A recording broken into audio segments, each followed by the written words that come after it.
کبھی غور کیا ہے کہ دنیا میں سب سے طاقتور لوگ اکثر خاموش ہوتے ہیں، کیونکہ شور میں انسان اپنی آواز تو بلند کر لیتا ہے مگر اپنی تقدیر نہیں بدلتا۔ صوفی شاعر مولانا جلال الدین رومی کہتے ہیں، خاموش رہو تاکہ تمہاری روح بول سکے۔ آج کی اس مختصر سی ویڈیو میں آپ کو وہ 5 کام بتاؤں گا جو اگر آپ خاموشی سے کرنے لگیں تو آپ کی زندگی واقعی بدلنا شروع ہو جائے گی۔ نمبر 1، خاموشی سے محنت کرو، کیونکہ محنت کا شور نہیں ہوتا، نتیجہ شور مچاتا ہے۔ جو بیج خاموشی سے زمین میں گرتا ہے وہی ایک دن درخت بن کر لوگوں کو سایہ دیتا ہے۔ نمبر 2، خاموشی سے عبادت کرو۔ اپنی عبادت کو لوگوں کے سامنے نہ لاؤ، کیونکہ رب کو دکھایا نہیں جاتا، رب کو محسوس کیا جاتا ہے۔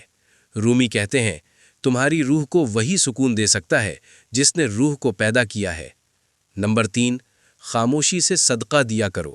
خاموشی سے کسی کی مدد کرو، کسی کی عزت بچاؤ، کسی کی ضرورت پوری کرو، کیونکہ نیکی جب شور کرتی ہے تو وہ نیکی نہیں رہتی، وہ نمائش بن جاتی ہے۔ اور رومی کی تعلیمات یہی ہیں کہ نیکی وہ ہے جو صرف اللہ جانے۔ نمبر 4، خاموشی سے اپنی اصلاح کرو۔ لوگوں کو بدلنے کی کوشش مت کرو، خود کو بدلنے کی کوشش کرو۔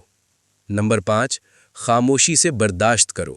جب تمہیں تکلیف ملے تو ہر جگہ اپنا دکھ مت سناؤ، کیونکہ ہر کوئی سن نہیں سکتا اور ہر کوئی سمجھ نہیں سکتا۔